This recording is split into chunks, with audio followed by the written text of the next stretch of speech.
62,40,000 குடும்பங்கள் புதிய குடிநீர் இணைப்பை பெற்றுள்ளது. 2 லட்சம் உழவர்கள் புதிய மின் இணைப்பு பெற்றுள்ளார்கள். உயர்த்தப்பட்ட ஓய்வூதியத்தை 30 லட்சம் முதியோர் மாதந்தோறும் பெறுகிறார்கள். உயர்த்தப்பட்ட ஓய்வூதியத்தை 5 லட்சம் மாற்றுத்திறனாளிகள் மாதந்தோறும் பெறுகிறார்கள். கலைஞரின் அனைத்து கிராம ஒருங்கிணைந்த வேளாண் வளர்ச்சி திட்டத்தால் பயனடைந்தவர்கள் 42,33,000 பேர்.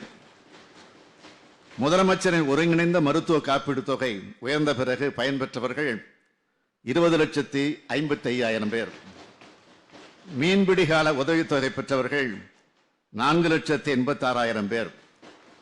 மீன்பிடி இல்லாத கால உதவித்தொகை பெற்றவர்கள் 5,15,000 பேர். நம்மை காக்க 48 திட்டத்தால் பயனடைந்தவர்கள் 2 லட்சம் பேர். முதல்வரின் முகவரி திட்டத்தினால் பயனடைந்தவர்கள் 19,69,000 பேர். மக்களுடன் முதல்வர் திட்டத்தின் மூலமாக பலனடைந்தவர்கள் 3,40,000 மனுக்களுக்கு தீர்வு காணப்பட்டுள்ளது. சமீபத்தில் ஏற்பட்ட மழை வெள்ளம் காரணமாக பாதிக்கப்பட்ட 45 லட்சம் குடும்பங்களுக்கு 6,000, 1,000 என நிவாரணத் தொகை வழங்கியிருக்கிறோம். அது மட்டுமல்ல, இந்த 33 மாதங்களில் பல்வேறு மாவட்டங்களில் நடைபெற்ற அரசு நிகழ்ச்சிகளில் பங்கேற்று 6,569 கோடியே 75 லட்சம் ரூபாய் மதிப்பிலான உதவிகளை லட்சக்கணக்கான மக்களுக்கு வழங்கியுள்ளேன். இப்படி தமிழ்நாட்டின் ஒவ்வொரு இல்லந்தோறும் உதவி செய்து வரும் ஆட்சிதான் திராவிட முன்னேற்ற கழக ஆட்சி. ஒவ்வொரு தனி மனிதரின் கோரிக்கையும் கேட்டு நிறைவேற்றி கொடுக்கும் ஆட்சி இது. இவையெல்லாம் வெறும் எண்ணிக்கை அல்ல, இவையெல்லாம் திராவிட மாடல் ஆட்சியின் எண்ணங்கள்.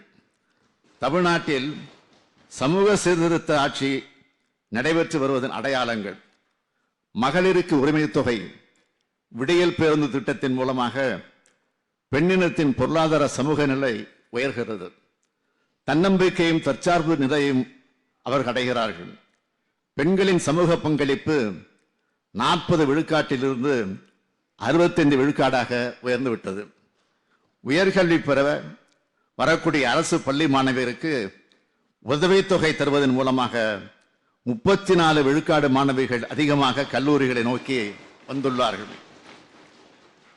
நான் முதல்வன் திட்டத்தின் மூலமாக உயர் நிறுவன வேலைகளில் சேருவதற்கு இளைஞர்கள் தகுதி பெற்று விட்டார்கள். பன்னாட்டு செஸ் ஒலிம்பியாட், கேலோ இந்தியா போட்டிகளை நடத்தியதன் மூலமாக விளையாட்டு ஆர்வம் அதிகமாகிவிட்டது. அனைத்து சாதியினரும் அர்ச்சகராக்கப்பட்டு வருவதன் மூலமாக கற்பகிரகத்தில் சமத்துவம் நுழைய தொடங்கிவிட்டது. பொருளாதார வளர்ச்சி மட்டுமல்ல, சமூக முன்னேற்றத்தையும் சேர்த்து கொடுத்து வருகிறோம். சமூக நீதி, சமத்துவம், சுயமரியாதை, மொழிப்பற்று, இன உரிமை, மாநில சுயாட்சி ஆகிய கருத்தியலின் அடித்தளத்தில் அனைத்து துறை வளர்ச்சி, அனைத்து சமூக வளர்ச்சி, அனைத்து மாவட்ட வளர்ச்சி என்பதை உள்ளடக்கி எல்லாருக்கும் எல்லாம் என்ற திராவிட மாடல் கொள்கையை உருவாக்கி அதன் தடத்தில் திராவிட முன்னேற்ற கழகத்தின் ஆட்சியானது செயல்பட்டு வருகிறது. அதனால்தான் இந்தியாவின் முன்னணி பத்திரிகைகள் மட்டுமல்ல, உலகளாவிய பத்திரிகைகளை கவனத்தை ஈர்த்து அவர்களது பாராட்டை பெறும் அரசாக கழக அரசு இயங்கி வருகிறது. தமிழ்நாட்டின் தொழில் வளர்ச்சியை நியூயார்க் டைம்ஸ் பத்திரிகை முதல் பக்கத்தில் பாராட்டியுள்ளது.